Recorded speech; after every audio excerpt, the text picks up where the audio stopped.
just a nightmare of a series for the San Francisco Giants in Washington, D.C. They get swept by the lowly Nationals, and it was the first sweep by the Nationals in more than 2 years. Wow. And so, look, if you're going to show your flaws right before the trade deadline, is probably the best time to do it. You are Locked On Giants, your daily San Francisco Giants podcast. Part of the Locked On Podcast Network, your team every day.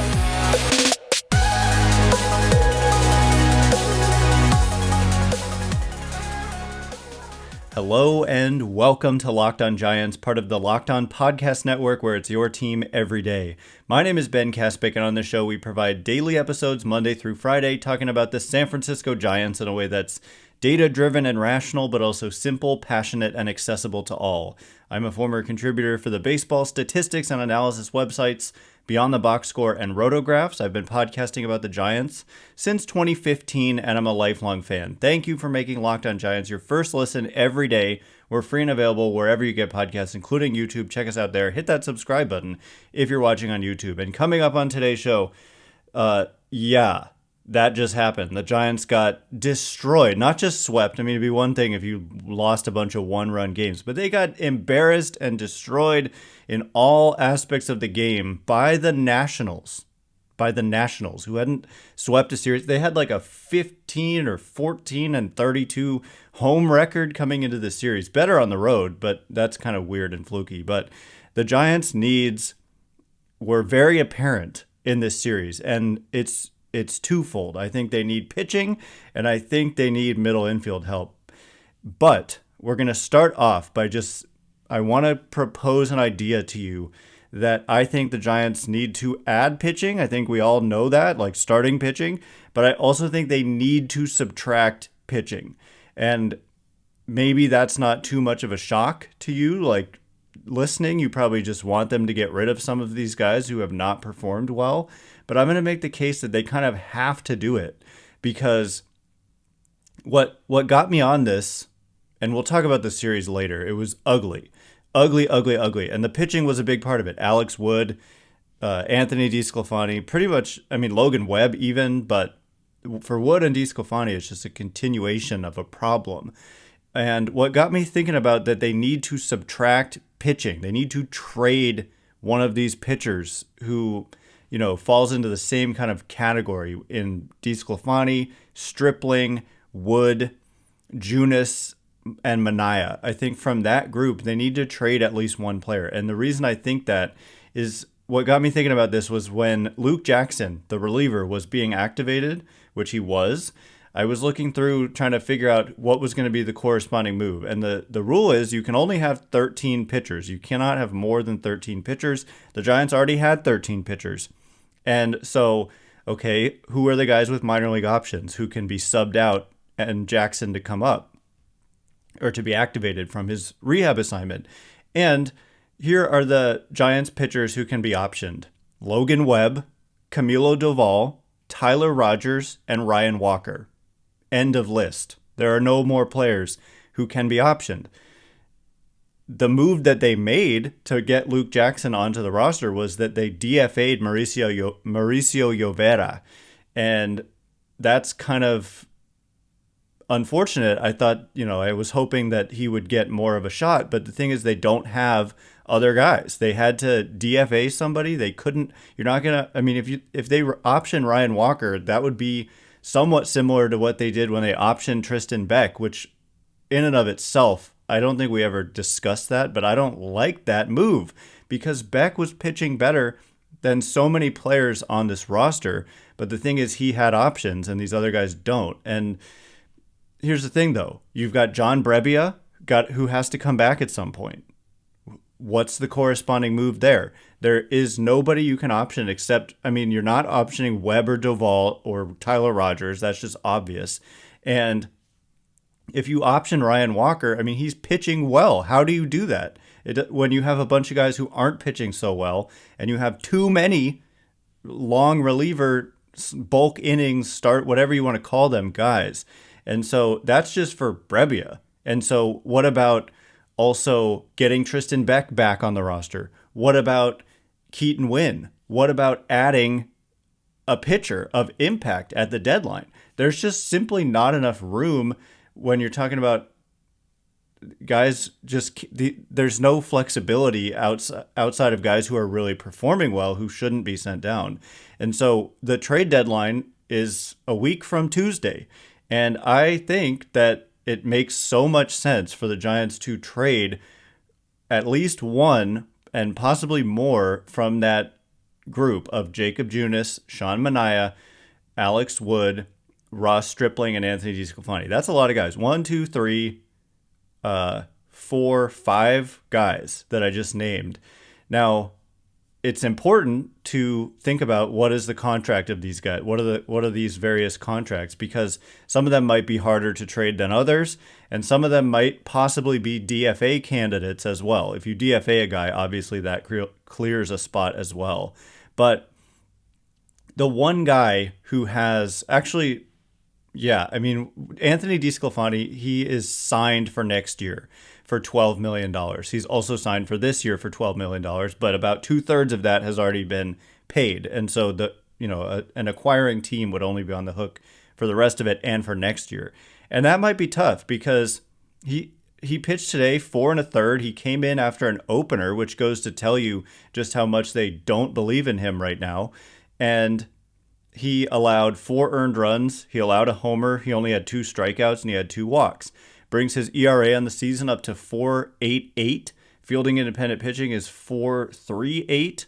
So that's the thing, though. I just have to point out, these are like not good numbers, but certain teams are dealing with like abysmal situations in their pitching department. And when we start to just run through all of these guys, I think that, pitching is always in demand, and you may be surprised that some of these guys, there's potentially interest in them from teams that are just desperate for starting pitching. So, the fact that he signed, that's a common theme here too, is that you would really like, if you're the Giants, to get out from underneath at least one, if not more, of these contracts because they're not going well right now. Which brings my attention to Sean Manaea and Ross Stripling, both of whom have this opt-out after this season, and both of whom look like they're nowhere close to wanting to exercise that opt-out. Ross Stripling for sure, although they're continuing to give him opportunities to start. He's going to start this game on Monday coming up against the Tigers, the makeup game from the rained out game earlier in the season. So he's going to get some chances here, probably make a couple starts before the deadline. But he's rocking into this start with a 5.92 ERA, a 5.48 expected ERA, a 5.64 fielding independent pitching. The one number that's okay is a 3.86 expected fielding independent pitching. But I don't know. Would a team like the Blue Jays potentially be interested? He did so well for them last year. I'm just throwing out a name that they're familiar with him. They got the best out of him and they might want him back. Maybe. But the guy to me who actually might have value, and this might surprise you, is Sean Manaea. And I'm going to explain why in just a minute as we're going to continue to run through these pitchers. We're also going to talk about the Giants having a serious need in the middle infield. And we'll get into just the state of the series that just happened and where it leaves the Giants in the wild card and divisional races. So we'll get into all of that in just a minute. And before we do, today's episode is brought to you in part by Sleeper. Do you want a chance to win more money with less picks? Head to Sleeper, where you can win up to 100 times your money on just 2 or more fantasy baseball picks. Sleeper is now offering up to 100 times payout for up to 8 pick contests. Choose as many as 8 players that you like and just simply pick more or less on your favorite baseball stats like home runs, strikeouts, hits, and more. If you get your picks right, you could win big. Do you think, for example, Wilmer Flores is going to hit another home run? Smash more on homers. Do you think the Reds phenom Ellie De La Cruz is going to swipe another bag? Head over to the Reds game and smash more on steals. Entries can be made in 30 seconds or less. It's that easy. They also have safe and fast withdrawals. Use promo code LOCKEDON and you'll get up to a $100 match on your first deposit. Terms and conditions apply. See Sleeper's terms of use for details. Currently operational in over 30 states. Check out Sleeper today. All right. As promised, we are going to continue running through the pitchers that I think the Giants need to subtract from. There was also a rumor, or a report even, that the Giants are interested in a future Hall of Fame pitcher. How are you going to add that guy when you have nobody who you can option? You've got to trade somebody. Thanks again for making Locked On Giants your first listen every day. Everydayers, on Tuesday, we're going to be breaking down this makeup game and getting you set for the Giants finally coming home and playing a couple games against the A's. Giants play the Tigers on Monday at what time? 10:10 Pacific. You can catch every pitch of the Giants' hometown broadcast with SiriusXM on the SXM app. Search Giants. Another tough kind of young lefty, just like the Giants played on Sunday in Mackenzie Gore. Tarek Skubal going for the Tigers on Monday against Ross Stripling. So it's going to be tough. The Giants are in a 5-game losing streak, and they had won 7 straight before that, 5 straight after the All-Star break. So it'll either be a 5-6 road trip or a 6-5 road trip. It'd be pretty amazing to have a winning road trip after how these last 5 games have gone. But let us turn our attention to Sean Manaea, who I think when the Giants went to Minnesota, I don't know if you remember that game, but when they went to Minnesota on May 22nd is when he first started to show me some things out of the bullpen. And this is why I think he actually has some trade value. Since that time, no, the ERA doesn't look good. It's 4.46. However, check out this fielding independent pitching, 2.01. And largely because he hasn't allowed a single home run over that time, even his season numbers don't look so bad if you're looking at the peripheral kind of numbers. The ERA on the season is 5.86, so that, yes, looks bad. But the fielding independent pitching, only 3.99. And so there probably is some interest in Sean Manaea. And how has he done this, by the way? He's done it with, over that span, a strikeout rate of, hold on, let me pull it up, 28.7%, which is significantly better than the MLB average, and a walk rate of only 6.7%. And like I said, he hasn't allowed any home runs since that game. And so there are certainly some flaws, but teams look at that kind of stuff and see a guy who has the potential to have the run prevention match up with those peripheral numbers. And those peripheral numbers are good. It kind of reminds me of the Drew Pomeranz situation from 2019. He wasn't good as a starter. They moved him to the bullpen. He made just a couple of appearances out of the bullpen, and the numbers ticked up, and then the Brewers traded the Giants' Mauricio Dubon. Different contract situation. Like I said, Manaea is on a $12.5 million contract this year and has an opt-out for the same amount next year. It actually, I think it's not equivalent, 12.5, but I don't know how it was broken up. I've seen conflicting reports. But anyway, those two are definitely candidates. The guy who actually might make the most sense of all is Alex Wood, because he would be the simplest to trade because his contract is up after this season. So that's good because it just hasn't gone well for Wood. In 2022 and 2023 combined, he had a 5.07 earned run average. And I'm talking in the past tense, but 2023 obviously going on now. So he just signed this 2-year, $25 million deal after a good 2021. And he's had a 5.07 ERA in almost 200 innings, 188 and a third innings since he signed that contract. So they have not had success with these mid-range type starters. When you're looking at Wood, you're looking at DeSclafani, you're looking at Stripling and Manaea. Wood and DeSclafani were good in 2021, but neither has been good since. But not what's his name? DeSclafani was really good to start this year, but has fallen off significantly. So all of these guys have their serious flaws. And also, by the way, Jakob Junis also would be pretty easy to trade or DFA because he's only making $2.8 million and it's his last year of arbitration. But I think I've made the case simply because I see them adding pitching. I see them hopefully bringing back Tristan Beck. I see them obviously activating John Brebbia at some point. So that's 3 potential guys and no spots for them.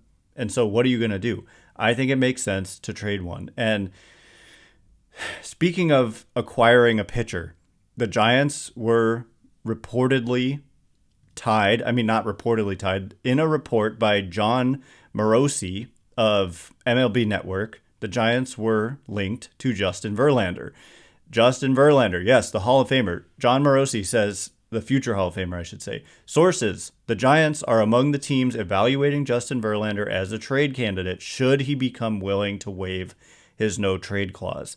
And so I went on Twitter, of course, and discussed the contract of Justin Verlander, the fact that he's making $43.3 million. You think 12.5 for Manaea and Stripling each is a lot?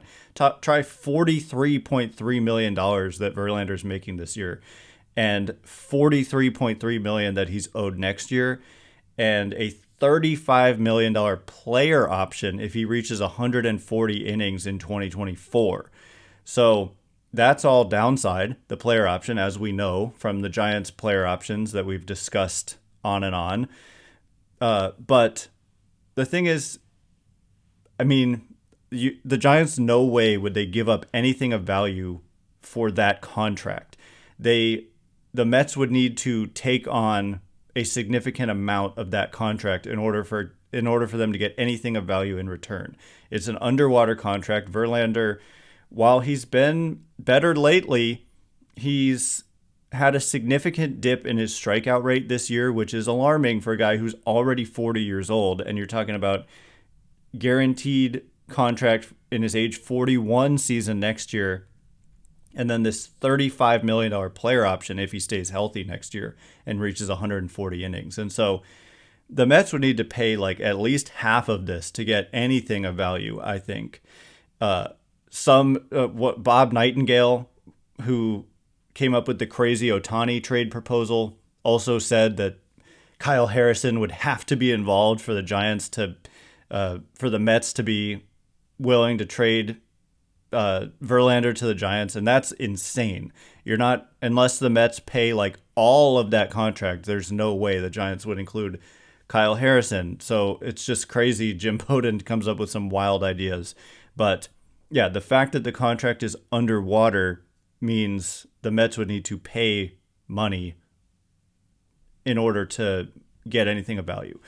But the Giants need, I think, that high-end kind of pitching, even if Verlander's in some decline, if the Mets are paying a significant amount of it, or we're talking about these pitchers the Giants must get rid of, you include them in a deal. You include maybe two of those guys, and it offsets the money.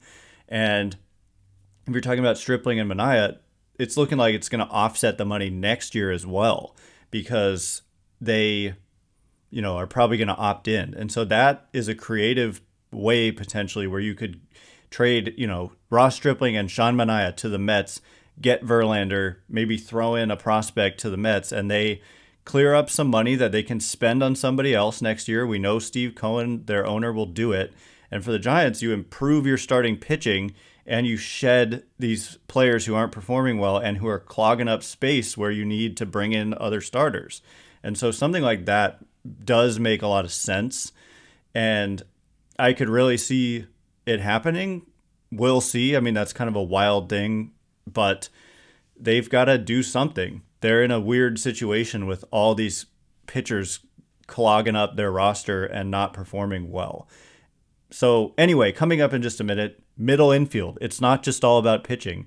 The Giants' middle infielders, in the absence of Thairo Estrada and Brandon Crawford, and even Brandon Crawford himself, haven't been performing. What are they going to do about it? We'll get into it in just a minute. And before we do, all right, as promised, we are going to discuss the Giants' middle infield situation, which is a big problem right now. Not to say that it can't improve, but Casey Schmidt and Brett Wisely are playing every day and not producing. Thanks again for making Locked On Giants your first listen every day. Everydayers, on Tuesday, we're going to be breaking down this makeup game the Giants are playing in Detroit, hopefully snapping their 5-game losing streak. We'll also be getting you set for the Oakland A's coming into town. Can the Giants actually take care of an inferior opponent in the Oakland A's? We'll get into it. But Oh, by the way, the Giants play the Tigers on Monday at 10:10 Pacific, and you can catch every pitch of the Giants' hometown broadcast with SiriusXM on the SXM app. Search Giants. So middle infield, also a need for the Giants. And I'm just going to, I went on Twitter and discussed how on July 7th, Giants president of baseball operations, Farhan Zaidi, said, quote, "We've got to at least evaluate what we have in the middle infield. Kind of just keep an eye on the market and see if there's someone that can be impactful there and weigh that against continuing to give opportunities to Casey Schmitt and Brett Wisely," end quote. And as I posted on Twitter, since he said that, he said it before the game on the 7th. So I'm including the 7th. I'm not including Sunday because I'm recording this Sunday night and the stats haven't been updated. But since the 7th, Casey Schmitt has hit 143 with a 250 on base and a 179 slugging. By the way, both Schmitt and Wisely went 0 for in the game on Sunday. And so these numbers are only actually worse than what I'm saying. 143 average, 250 on base, 179 slugging, a 28 weighted runs created plus, 100 is average, so it's about 72% below average offense, and minus 0.2 Fangraphs wins above replacement. Brett Wisely, since the 7th, has hit 160 with a 300 on base and 200 slugging, about 50% below average, and minus 0.1 Fangraphs win above replacement. And again, that does not include Sunday when they went a combined 0 for 5. And so Zaidi said they just have to evaluate what they have. And it's been, look, that's only been about 10 games because of the All-Star break. And so maybe you feel like there's more you need to evaluate, but at the same time, the evaluation has happened a little bit and it's not gone well. And I'm not saying, therefore, Casey Schmitt and Brett Wisely will never be good. I'm not saying that at all. I'm saying the Giants are in a playoff spot. There's a lot of pressure on them to make the postseason and hopefully do well in the postseason. And these guys are hurting you. But I do want to be fair and just point out that it's not just those two. In the whole month of July, the Giants are 28th out of 30 teams in overall Fangraphs wins above replacement by their position players at 0.1 combined for the whole month. And the best team is the Dodgers at 5. And so Giants at 0.1, 50 times worse than the Dodgers. So, yeah, it's been a rough month. The only teams below the Giants are the Pirates and the Rockies. And offensively, they've been about 25% below average in the month of July, hitting 207, 288 on base, 342 slugging. So obviously some of that includes Schmitt and Wisely, but also I pointed out since the 7th of July, I gave you the Schmitt and Wisely numbers, Patrick Bailey has been the worst hitter on the Giants, basically, hitting 118 with a 143 on base and 176 slugging. It's a minus 16 weighted runs created plus, meaning 116% below average. Mike Yastrzemski, 75% below average. JD Davis, 50% below average. Wilmer Flores, 143% above average. Whatever Wilmer is eating for breakfast, everybody else needs to eat that for breakfast because only Wilmer Flores is like hot on this team right now. So all that to say, like, it's a little unfair to say Schmitt and Wisely, like, they're not getting it done when you also look at Bailey, Yastrzemski, JD Davis, and Lamont. Like, plenty of guys aren't really getting it done. And so I'm a little conflicted when I say, I just think Schmitt and Wisely have never proven themselves, so they don't have a track record, whereas you believe in the track record of a Yastrzemski and a JD Davis, and it's just a downturn, whereas you don't know that Schmitt and Wisely are eventually going to come out of it. And to one extent or another, you do know that eventually Yaz and JD and Lamont are going to be better than they've been recently. And so therefore, I think that they need middle infield help. And Farhan Zaidi, just a couple days ago, I think I saw an article where he had been on the radio and he basically said they are looking for middle infield help. And it's kind of regardless of the trade deadline, or he even said it was like a need now, not really a need at the deadline. And so I agree. I think, we've discussed some of the possible names out there. It's not the best list. It includes Paul DeJong, who may be an adequate stopgap at shortstop. It includes, I've really got like nobody written down. Jorge Mateo, Ramon Urias of the Orioles. I like Tommy Edmonds so much as a fit, but he's currently injured, so it doesn't like address the situation right now. I think that's more of a long-term play that maybe you try to make by the deadline, but he's hurt right now, so he doesn't solve the immediate need.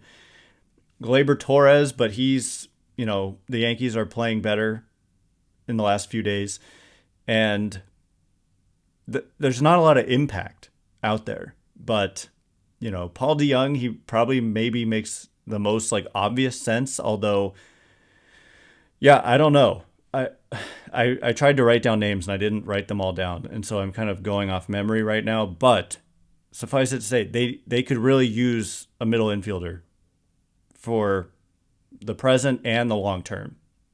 And just wanted to point out, as it's been obvious, Casey Schmidt and Brett Wisely not getting it done at the plate. They are getting it done in the field.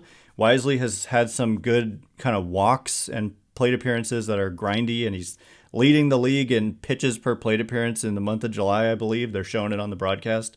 Sable's up there as well. And so the process looks good for Wisely, but when he gets the pitches to hit, he's not hitting them.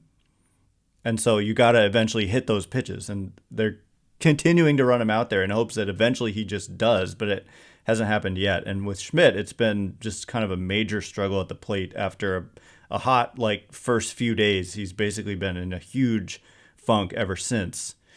And yeah, so, but the defense, I like them both defensively. I just want to give them credit where credit's due. But the Giants, I meant to say, okay, so their record has fallen. They're now 8 games over 500. A lot of the teams around them in the standings have also been losing, except in the division. The Dodgers have been winning, so the Giants have fallen significantly back in the division race. But Giants still have a wild card spot. They have a half-game lead over the Phillies and Marlins, who the Marlins had an 8-game losing streak. The D-backs have also lost a lot here lately, 4 in a row for them. And so the Giants are a half game out of the top wild card spot, and they're in a wild card spot themselves.